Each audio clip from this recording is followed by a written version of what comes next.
You got 1 week. You got 1 week, New Hope.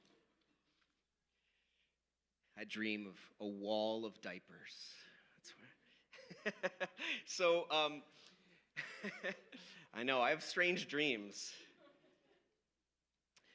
We've been this is the fourth week building up to a new series that we're doing called My Revival. And I know some of you are like, haven't we started that series? Aren't we like all the way through it? No, this has just been the intro.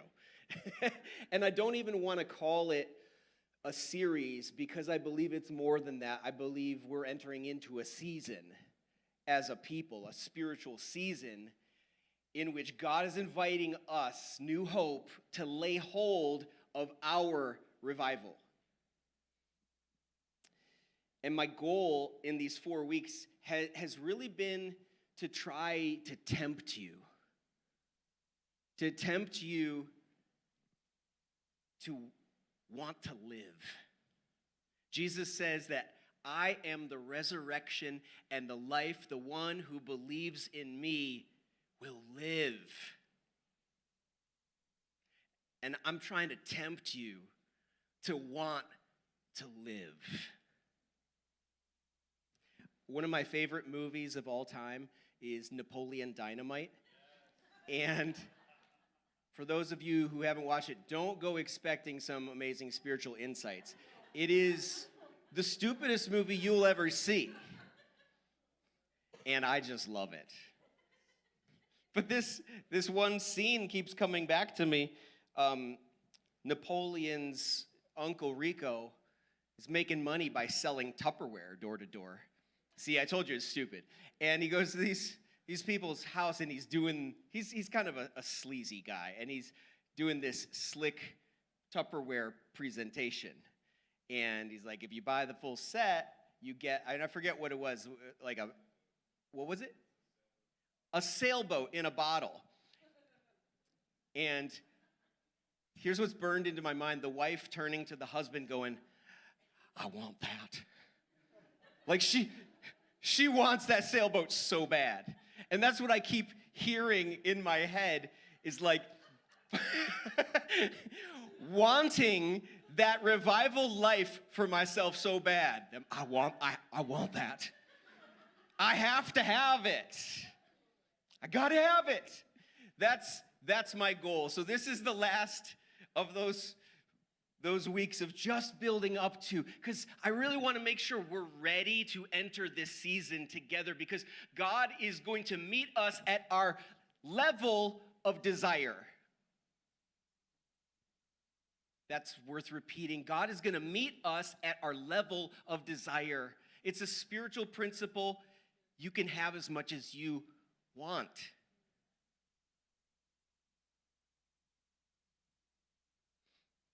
I want to make sure we hear, like, that sounds awesome, right? I can have as much as I want.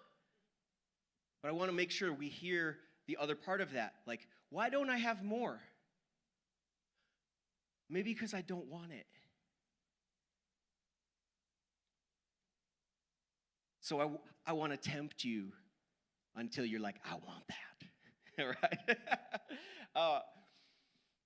Last week, I've been building a case that revival was not just for Jesus.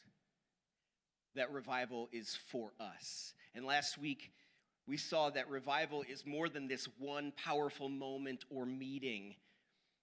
That it's actually like an earthquake. It has a life cycle of building tension and then breakthrough, release, and then there are aftershocks.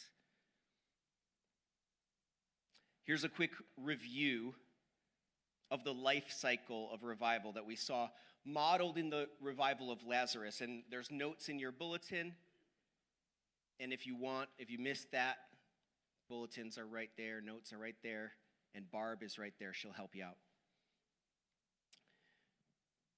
The life cycle of revival. First, Jesus called Lazarus' name. And at that moment, I believe with all my heart, as soon as Jesus called his name, he came alive. At New Hope, I want to tell you today that Jesus is calling our name. He's calling your name. raising us up to new life. Second, Jesus called Lazarus to come forth after he was revived. He's already alive again, but there's more. Jesus calls him to come forth. From where? From his cave. You know, the place where nothing needs to change. The place where you can stay blind to your bindings. Jesus calls Lazarus to come forth from that place. And we saw that Jesus didn't go in there to get Lazarus. Jesus didn't go in there to break Lazarus's bindings. When he called Lazarus forth, Lazarus was still bound. And so he took the only slow, small, shaky steps he could, and that was enough. And Jesus is calling us forth as a people, New Hope, and as individuals. He's calling us forth from the place in our lives where nothing needs to change and where we can stay blind to the things that are binding us. He's calling us forth from that.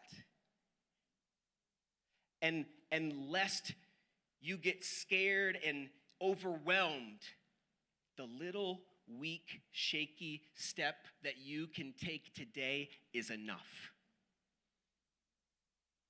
It's enough.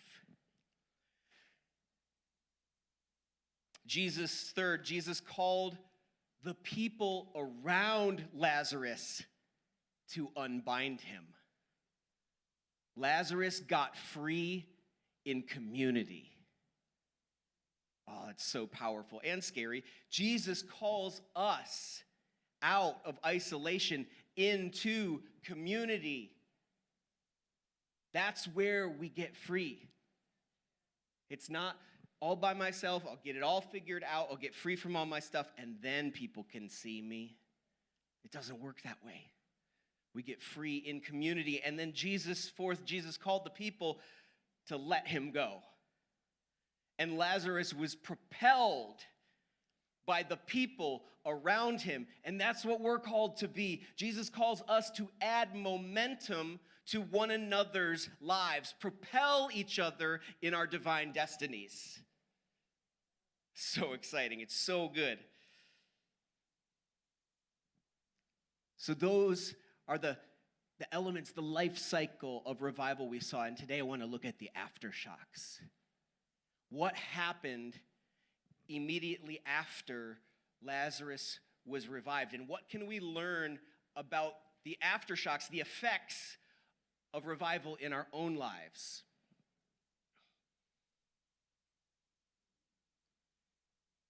All right, returning to John chapter 12. This is the first thing that happens.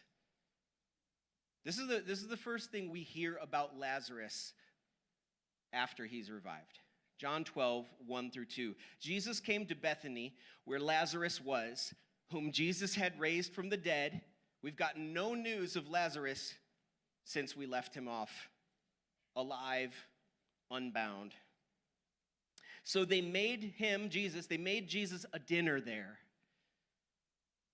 And I just feel to stop there for a moment. When we worship, I want to give you a new picture of worship. Sometimes we get it in our heads that like we're coming to be fed or served something. And there's an element of truth to that. But I want to inspire you that in worship, you can come and prepare Jesus a dinner. You can come and prepare Jesus a meal. Like, here's my song, Lord. Here's all of me. I don't know the words to this song, but here's my heart. Come feast at this table. So they prepared a dinner for Jesus, and Martha was serving. Big surprise. She's all about the serving, you know. Now remember, this is the first action we see of Lazarus since he's been revived. And actually, before we even read it, I want you to imagine, what do you imagine if I were to tell you, You know our friend Lori? She's been going through personal revival. Lori's been revived. I just want you to think for a moment, what would you expect to see? Maybe you'd expect to see her like, oh man, she's like running around, going on missions trips. She's like preaching the gospel to everybody she meets. She's joining every ministry at church. I don't know, what do you expect? And here's what we see Lazarus doing right after he's revived. This guy's come back from the dead. And Lazarus was one of those reclining at the table with Jesus. Say recline. The first time we see Lazarus, he's just chilling. Take a moment right now, and I invite you to do this. You don't have to, but I invite you to become aware of your posture. Become aware of what is clenched, what is tense. I just invite you to take a breath and relax it. And just sink into your seat a little more. Just recline. Feels good, right? And when Lazarus was revived, the first thing we see him doing is reclining, is resting at the table with Jesus. I want to tell you that when you are revived, your rest is restored. When you are revived, your rest is restored. See, dead religion, and I want you to know that in this message, as I make reference to religion, I'm referring to dead religion, a religion of works where you have to earn your own way. There's a good religion. The Bible says that true religion is feeding orphans and widows. So I'm not talking about that. That's good. But dead religion will have you running ragged to earn God's pleasure. Revival will have you resting in God's pleasure. I'll say that again too. Dead religion will have you running ragged to earn God's pleasure. I got to go to church so God will be happy with me. I got to pray. I got to read the Bible. I got to do my good deeds so God will be happy with me. And there's no end to it. It is a rat race. It's a hamster wheel you will never get off of. But revival will have you resting in God's pleasure. When your heart comes alive and you begin to believe the truth that God is already pleased in you, you can rest. You know, a lot of us got together around tables for Easter. I heard about a lot of ham dinners. That's kind of funny, you know. We have ham on Easter celebrating the resurrection of our Jewish king. It's kind of weird, right? Anyways, a lot of us sat down around tables for Easter, and hey, I get it. Families can be complicated. In some of our families, it's like you can't do anything right. And you just always have to prove something. Always trying to earn that little bit of respect, that little bit of love. Can you relax in that kind of presence? When you're always under scrutiny, when you're never enough, can you relax at that table? Listen, I've been to that table, and I'm like constantly on guard at that table, right? But what about with people who just love you like crazy, and in whose eyes you can do no wrong. And you are the most wonderful person in the world. And you're beautiful, and you're smart, and you're funny, and I just love you. I mean, can you even feel that right now of like,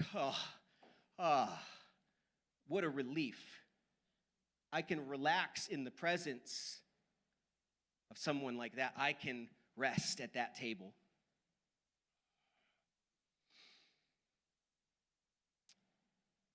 I want to propose that Lazarus knew that Jesus loved him. I want to propose that God made it extra clear to him that Lazarus, just like us, needed to hear it again and again and again until he could believe it. And here's what I'm going to use to back that up. Real quick, just flipping back one chapter to where Lazarus' story begins, John 11:3, it says that Lazarus' sisters sent word to Jesus saying, "Lord, behold, he whom you love is sick."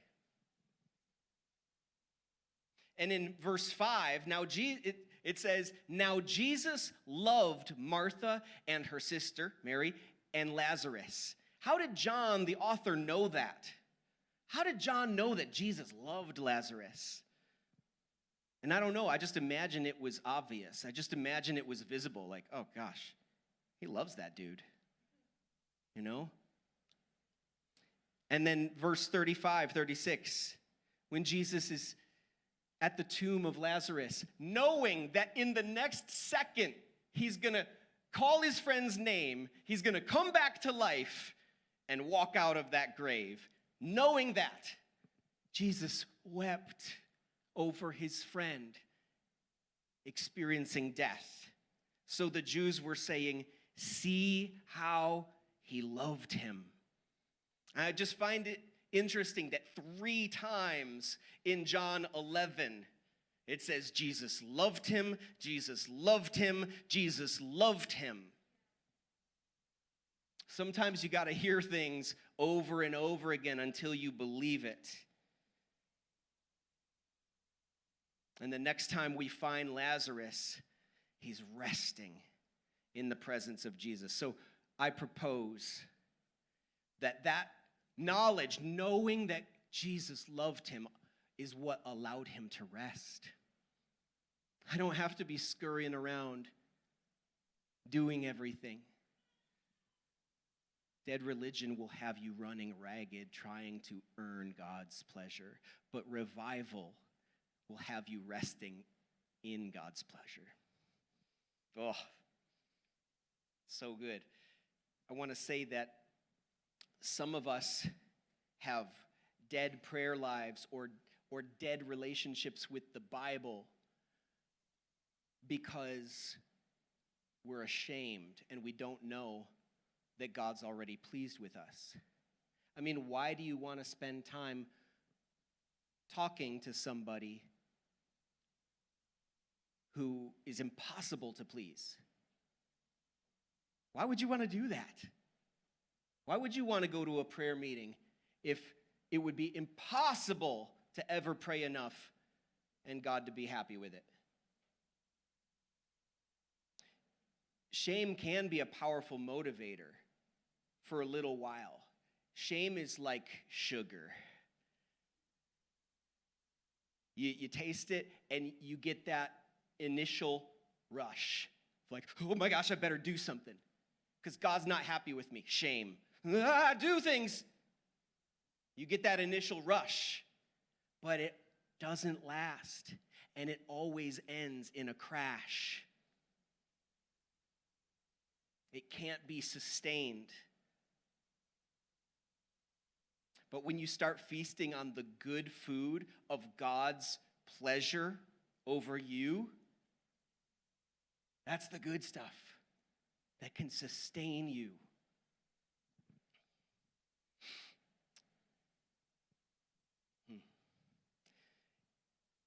If you want to believe this, that God's already pleased in you, I have to tell you, you got to fight for it. You really do.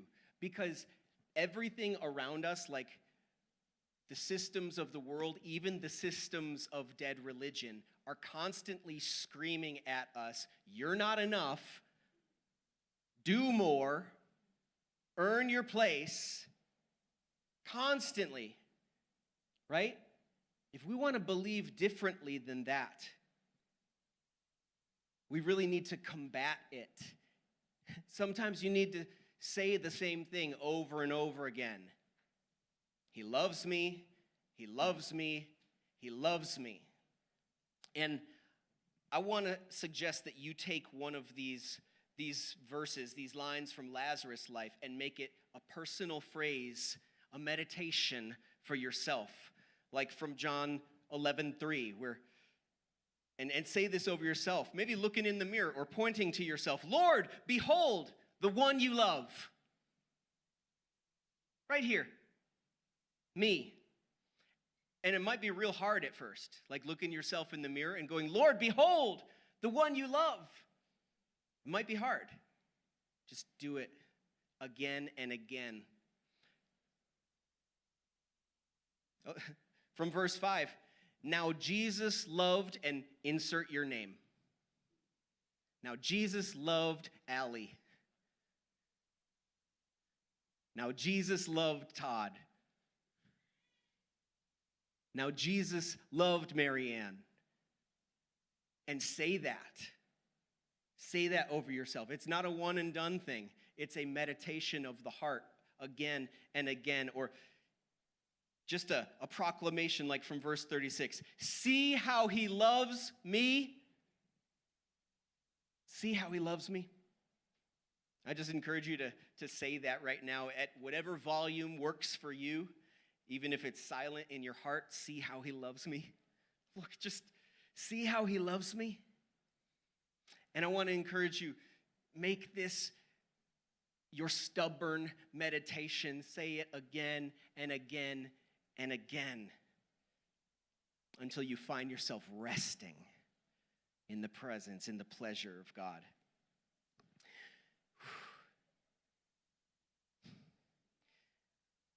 When you are revived like that, others will see it. They will notice it on your life, and they will come to see what God has done. Look at John 12, verse 9. The large crowd of the Jews then learned that Jesus was there, and they came, listen to this, not on account of Jesus only, but so that they also might see Lazarus, whom he raised from the dead. When people hear what God has done in your life, reviving you, they're going to come and see. It's visible. They're going to notice it on you and go, what is that about? I want to learn more. How come he's resting while I am running? I want to know more about that. When you are revived, seekers come to see. Although it's practically impossible to confirm, there's this famous quote commonly attributed to John Wesley. And I want to emphasize, we actually don't have confirmation that it was John Wesley. It's still good. And it's said that he was asked why so many people flock to his revival meetings during the Great Awakening, a revival that swept our entire nation. And it's told that he said, I get alone with God in prayer. He sets me on fire. The people come out to watch me burn. Whoever said that, it's good. And it's true. People will come out to watch somebody who is burning for God. I have to tell you, though, not everybody will like what they see. It's only fair that I tell you, not everybody's going to like what they see when you come alive in God. People came out to see John the Baptist. The scripture says that he was a burning and shining one. And Jesus says that to the Pharisees, he said, for a while you were willing to rejoice in his light. They came out to see him burn because they heard about this prophet who was different from any other prophet they'd ever heard of. All the Old Testament, they thought back on the Old Testament prophets and they heard doom and gloom and judgment. And here comes this prophet who his whole view of God is a lovesick bridegroom who is madly in love with his bride, the people. And John's view of himself was, and I'm the best man. I'm his best friend, and I get to stand. The joy of my life is to stand in his presence and hear his voice. If that's a new take on John the Baptist for you, I just encourage you to read the scriptures about John the Baptist. And you'll see this, that there was no one more joyful than him. That's what the scriptures point to. So here comes this different prophet who says, God is a lovesick bridegroom, and we're his beloved. And they came out to see, but not everybody liked what they saw. And it wasn't long before some of them wanted to take his head off. And so it's only fair that I tell you that when you're revived, not everybody will like what they see. There'll be those who feel jealous because, again, they see you and go, what the heck? Why is she resting and I'm out here running? That's not fair. Why does she get to do that? And I have to stay on this hamster wheel, earning my own way? And they'll try to discourage you from resting. Like, you got to get up and work, earn your keep. Not everybody will like what they see. Some of them will fear that they will lose power.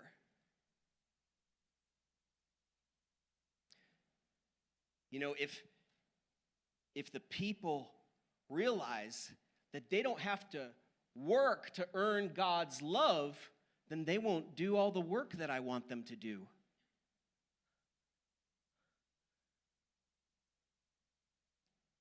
That's dead religion talking there. And that's exactly what happened with Lazarus. John 12:10, it says, the chief priests planned to put Lazarus to death. And I have to tell you, it's only fair that I tell you that when you're revived, there is a target on your life.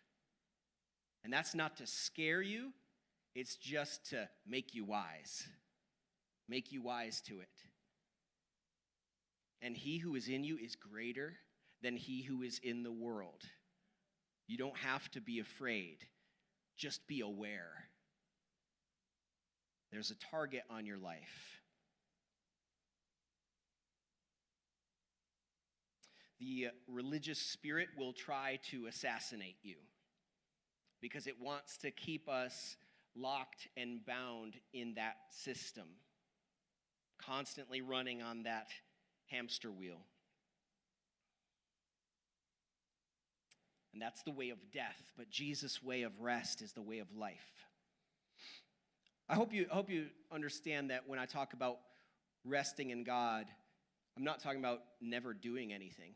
I'm talking about doing things out of the place, flowing from the place of rest. This is a natural, supernatural outflowing of my rest in God. This is who I am, so I do this stuff.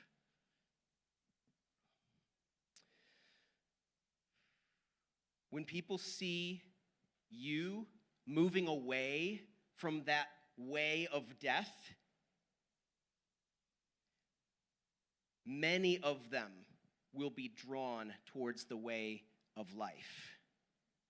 In John 12:11, it says, on account of him, on account of Lazarus, many of the Jews were going away. What were they going away from? They were going away from the dead religious system that said you have to pay to earn your way. And you can only be this close from God. Only the professionals can rest in his presence. You got to stay out there. They were moving away from that. And you see why that's scary to the heads of that system? They're going to lose their power over these people. They're moving away from shame. And it said they were believing in Jesus. When you are revived, this is what I want to tell you. When you are revived, others will come alive. They see you moving away from the way of death and towards the way of life.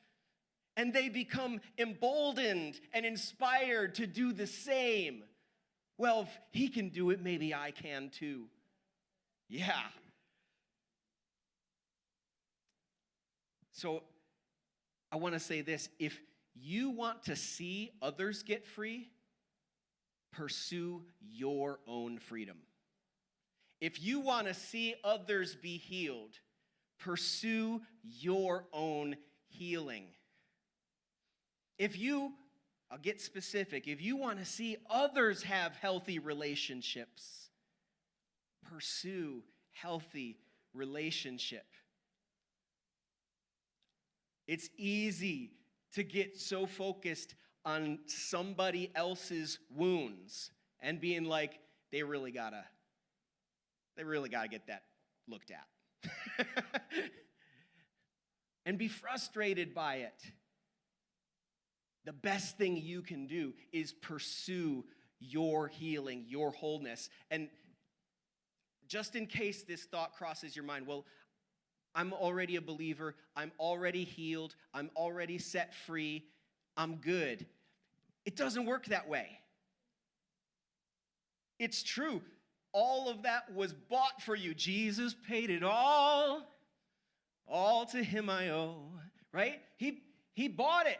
It belongs to us. And now is the process of coming into our inheritance. We're going to be coming into our healing, coming into our freedom the rest of our days. And don't let that frustrate you. It can be a joy. So pursue that next step of healing, that next step of freedom. It will give others the boldness to do the same. All right, John 12:17. So the people who were with him, with Jesus, when he called Lazarus out of the tomb and raised him from the dead, continued to testify about Jesus. When you are revived, your testimony continues beyond you. Yesterday, I was at the birthday party of a two-year-old little girl, Adeline. Surrounded by her family, I met aunts and uncles. I met great aunts and great uncles. I met her 87-year-old pop and his still blushing bride, Lulu. And I got to sit down next to Pop and started to get the whole family story. All the way from marrying his sweetheart straight out of high school to having 6 children together. And one of those, all of whose names were listed, by the way. And one of those now adult children was also sitting at the table.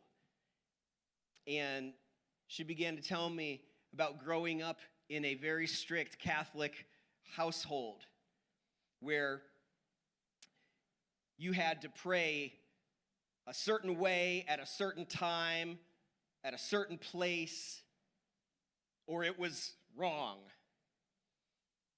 And she told me about her experience of wanting to move away from that. You know, having to do everything a certain way. And meeting people and having experiences that introduced her to this completely different way of freedom and life through relationship with Christ. She'd never heard about that before. And how at first, that really scared Pop because it was so different than what had been taught, you know? And one by one, the kids were getting saved, and eventually, their testimony helped Pop meet Jesus, come into relationship with Jesus.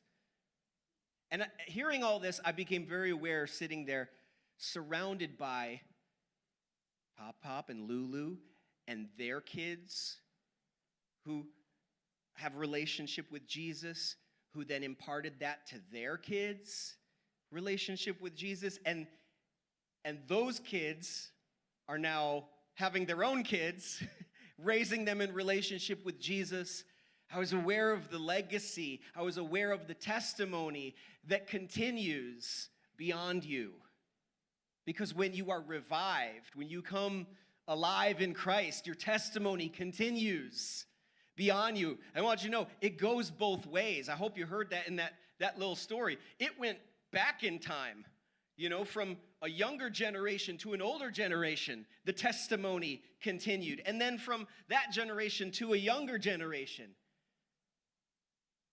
your testimony continues beyond you. Others will see what God has done, and they will continue to tell the story.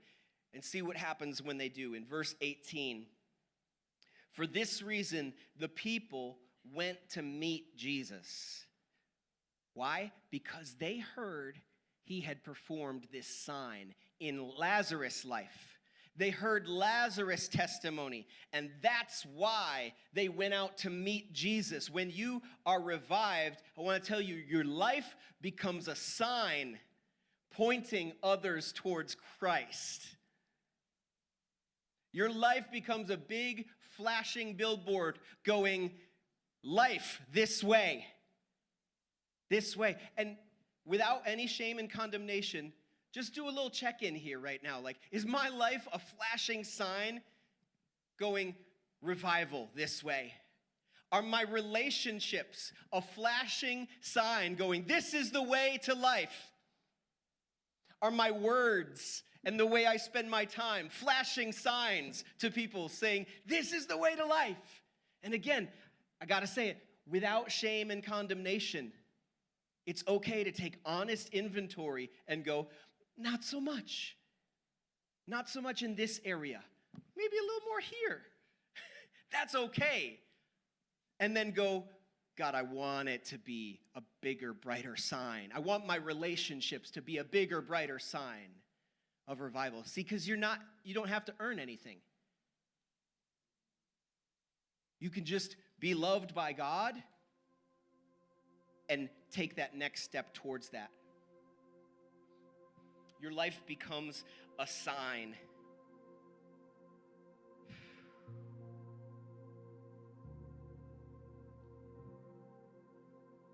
When people see that and they get emboldened to move away from the way of death and towards the way of life, which frustrates the plans of hell and accelerates the plans of heaven. And that's the last point here. When you are revived, the plans of hell are frustrated and the plans of heaven are accelerated. Look at verse 19. It says, so the Pharisees said to one another, remember, they are the procurers of the dead religious system. They said to one another, you see, you are not accomplishing anything. Doesn't just give you warm fuzzies. It should. It's not working, guys. The people are getting free. The plans of hell are frustrated. And they say, look, the world has gone after him. After Jesus. The plans of heaven are accelerated because one person gets revived. That's what I want you to connect with right here. I did some reading up on earthquakes as part of this whole tremors of revival idea. And I learned that an earthquake on one hemisphere can affect the entire world. An earthquake can shift the axis of the planet. An earthquake can shift the poles. An earthquake can shorten the length of the day by microseconds. We don't notice it. An earthquake can affect the climate on the other side of the planet. And your revival has ripples. And I will risk exaggeration because I believe this. I will risk exaggeration to say that you being revived has ripples that can touch the ends of the earth. I believe that. I don't know if Pop knew that.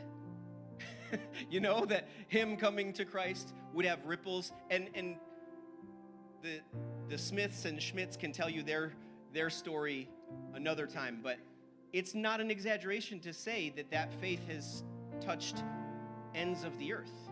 That's not an exaggeration. Who knew? We don't know what the ripples of our revival will do. New Hope, Jesus is calling our name. He is calling us, saying it's time to come forth from our caves, from our places where nothing needs to change, from a place where it's still safe to be blind to the things that bind us. He's calling us forth from that, out of isolation, into community, where we get free, where we propel each other in our divine destiny. And it's time for our lives, I believe this, it's time for our lives to say,